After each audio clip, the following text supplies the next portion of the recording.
I'm Eric Schumacher Rasmussen. I'm the chair of streaming media conferences and CMO for a startup called Ideas. And I'm here at the Northern Waves event in Oslo, back in person for the first time since 2019, speaking with Nicole Ostman, who is the product manager of the Viaplay group. Welcome. Thank you so much. Talk a little bit, first of all, about what Viaplay is and what your role is in the company. Right. So Viaplay is a subscription-based streaming product, and we are in 11 countries today. We're going to be launching in the UK as well, and we plan to expand to even more countries in the next year. So a lot happening. And you just gave a presentation on recommendations and personalization. Why did you choose that topic, and why do you think it's so important to the industry right now? So my background is user experience and design, basically. I've been doing that for 20 years before I came to Viaplay and started working as a product manager.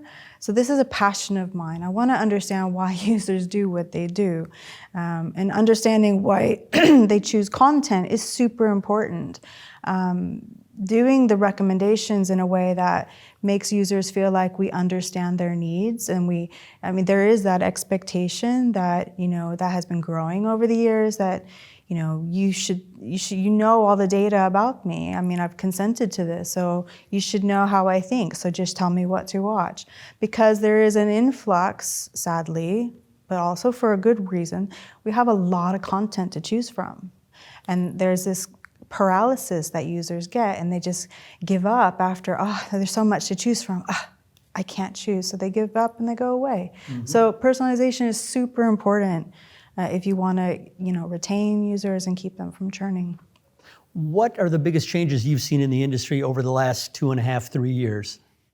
So what I like to see in the different products that I've worked in, I can only speak for us. Obviously I've been watching Netflix and watching how Spotify has also been a really good component when doing personalized recommendations. Actually really good at it. So, you see that they're actually trying to find different ways with the metadata. So I talked as well in my presentation about, to do a proper personalization, you need active viewing, or in Spotify's case, active listening over time. The more that they know about you, the better that they can recommend to you. So when it comes to ours, we're using collaborative filtering, and collaborative filtering is becoming more and more of a trend. And what that means is it tries to match you up with me. If we're watching similar content, we have a higher likelihood of predicting the kind of content that maybe you would want to watch. Mm-hmm. Say if we're watching the same type of content and I've watched something that you haven't, then it'll recommend something to you. So the likelihood that you will like it is a lot higher. Sure. What do you think we're going to see in the next couple of years when it comes to recommendation and personalization, or even more broadly in the industry? Well, I'd like to think that we'll be applying this more and more with metadata. The thing I think most companies are failing at, because we're all just trying to curate, like we're trying to make sure that the users are seeing so much content. But what I think that we fail to realize is that less is more, right? So if we're pushing just everything at them at once, I think it's quite overwhelming. And with adding new streaming services and new social media platforms come out all the time, I think it's less is more. Simplify. That's what I would like to see into the future. Excellent. Let's focus exclusively on the Nordics for a moment.